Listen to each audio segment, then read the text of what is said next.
Well, let's do it. Let's do a Rodgers take right now. I mean, listen, I just mentioned it. Rodgers had a pretty abysmal day. I mean, he got bounced from the playoffs once again without making the Super Bowl. We all know the record in the playoffs. It's not great. He's 1-4 in championship games. He lost a game against the 49ers this past weekend that was indefensible in my opinion.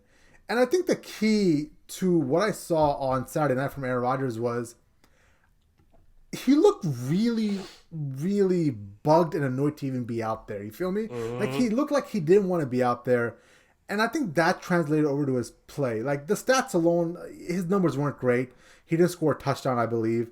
And on top of that, like he just wasn't seeing the field as clearly as a veteran quarterback of his caliber should. Case in point, if you remember that third and was it 11 with like 4 minutes left in the fourth quarter, he takes a deep bomb on third and 11 to, I believe, Devontae Adams was double covered. However, if you look at that play again, you'll see Alan Lazard running a drag route across the middle of the field, wide open with nobody there. In that game, he seems to get locked onto Devontae Adams and then dumping out Aaron Rodgers. And somebody was making this point on ESPN breaking down the film that most of the Packers offense this year has been that, where he and Devontae Adams have such a great wavelength that he would get open no matter what. And even if Adams wasn't open, Aaron Rodgers would just throw it up and be like, all right, let's hope he's down there somewhere.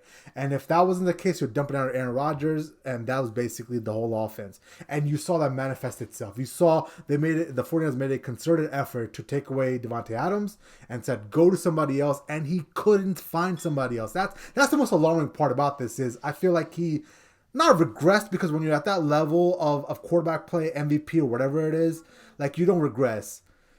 You just have bad days. And I was just concerned seeing that. But after the game, it started all over again. The storyline that Aaron Rodgers is not going to be there next year. He's going to take some time off and consider his options. And he doesn't want to come back if it's a rebuild. So there's a lot up in the air right now with Aaron Rodgers. And I'm going to turn the floor over to you real quick to get your thoughts. But, do you see Aaron Rodgers coming back next year to Green Bay? If not, what do you think is going to be the deciding factor that pushes him out the door? Is it going to be, him not having enough say? Does he want a bigger contract? Is the rebuild part of it? And then let's take that step forward and, try to guess maybe where he lands next year. Yeah, I mean, honestly, I don't think he's coming back. And I forget who the personality was, but he hit the nail on the head. He's like, with all, they need to break up with, divorce themselves of Aaron Rodgers. The Packers need to go in one way, and Rodgers can either go host Jeopardy, retire, or go to a different team and be someone else's, prima donna. But I mean, Jay, it's just amazing. Like you look at, the bridge from Rodgers to Favre. Like we can all agree, for all the peccadillos, like Aaron Rodgers is going to be a Hall of Fame quarterback. But all that time, like you have like 20 plus years of Rodgers and Favre combined, and all you have to say for that is 2 Super Bowl championships. Mm-hmm. Like I get it, Mike McCarthy crapped his pants, in one NFC championship game, but I mean, you got run off the field by the 49ers. I think the 49ers are still running on you guys 2 years later. Like it's just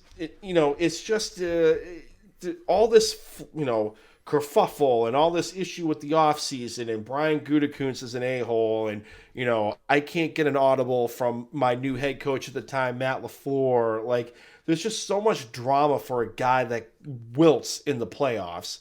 It's one thing if it's like a Tom Brady type of deal, because like the dude has a pedigree, right? The dude's won, a bazillion Super Bowls, at league MVP, all this stuff. And, Aaron Rodgers, yeah, he's a league MVP. I think he's like a 2-time MVP, if I recall correctly. Probably going to be a third factoring in this year, even though I'm in the camp of Brady should be MVP. Yeah. But you have that. But you only have one championship to go for it, and all this drama. And it's, I don't want to be part of a rebuild. Okay, well, then don't be part of a rebuild. You guys already had a verbal agreement that come the end of the season, we will look into a trade partner for you, and for all parties involved, it's probably the best thing to happen to everyone. And I understand that Jordan Love did not look great, in his one start against the Kansas City Chiefs and at times in preseason and whatnot. But you also have to look back at the tape, go back to the annals of time. Aaron Rodgers wasn't hot shit either when he first came into the league. So like, let's pop the brakes a little bit. I think Matt LaFleur can find find his way with Jordan Love. And full disclosure, I'm biased. I'm high on Jordan Love. I think the potential is there. The guy's got a cannon for an arm. He might be able to actually run the system that Matt LaFleur actually wants to do, and not just force feed the ball to Devontae Adams or take the check down to Aaron Jones. Because I actually like Alan Lazard. I think Equimania St. Brown can probably be something as well too. Marquez Valdez-Scantling has potential. Bob Tonyan when he comes back from his knee injury. This is going to be a decent offense.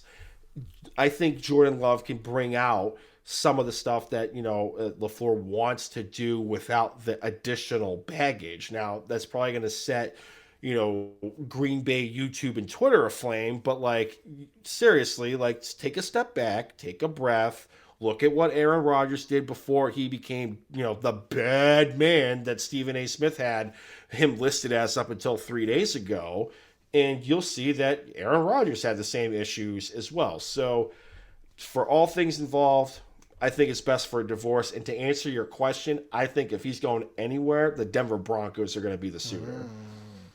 Listen, I always have this theory that you can leave your job, you can leave your city, you can go to a new relationship, but you're still you. At the core of you, you're still you as a person, and these same problems will arise in Denver. Let's say he does go to Denver. Let's say you think he's going to go in there and the Denver Broncos are going to win the AFC West next year? No, absolutely not. The Chiefs are going to obviously... Not. Yeah, the Chiefs are going to win the AFC West. Then what? Is he going to start complaining about the play calling? Is he going to start complaining about the receivers, the weapons?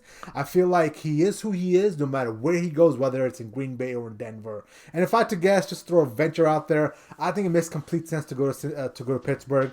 If he can somehow, team up with such a great, Hall of Fame worthy coach with a decent defense, a good offensive weapons, and, Claypool and Juju and Deontay Johnson, who I like, even though he has some drop issues, I'm sure Devontae Adams is going to try to make his way out there with Aaron Rodgers. I mean, think about that trio of receivers, right? So I think if he somehow ends up with the Steelers, that could be a fairly scary team to watch out for.